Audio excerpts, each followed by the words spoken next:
আল্লাহর উপর তাওয়াক্কুলের মর্যাদা কতটা যে ভয়াবহ তা ভাষায় প্রকাশ করা যাবে না।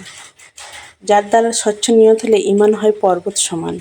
আজ এমন এক সত্য ঘটনা তুলে ধরছি তার প্রমাণস্বরূপ।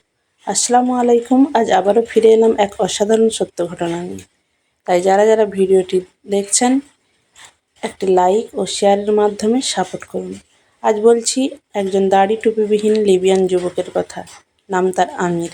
সৌদি আরব যাচ্ছিলেন হজ করার জন্য, যার ছবি আপনারা স্ক্রিনে দেখতে পাচ্ছেন। এই আমির যেইমাত্র এয়ারপোর্টে পৌঁছালেন, তার নাম নিয়ে নিরাপত্তা সংক্রান্ত একটি সমস্যা দেখা দিল।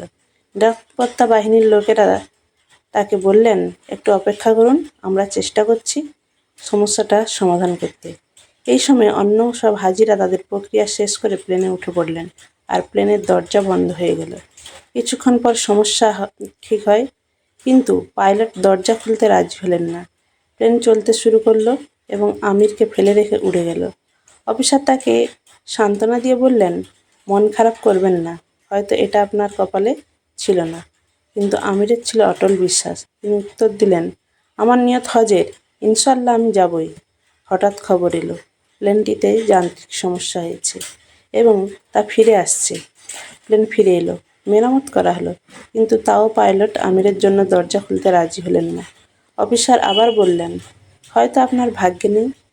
কিন্তু আমির ছিল দৃঢ় প্রতিজ্ঞ, স্থির ও দৃঢ়চেতা। তিনি বললেন, আমার নিয়ত হজের, ইনশাল্লাহ আমি যাবই। প্লেন আবার উড়ে গেল।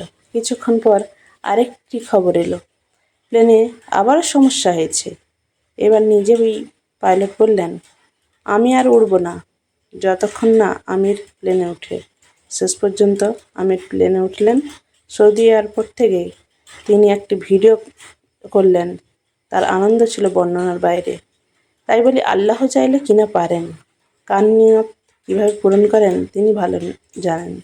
আপনার জন্য সব নিয়ম ভেঙে দিতে পারেন তিনি, কেবল আপনাকে সন্তুষ্ট করার জন্য।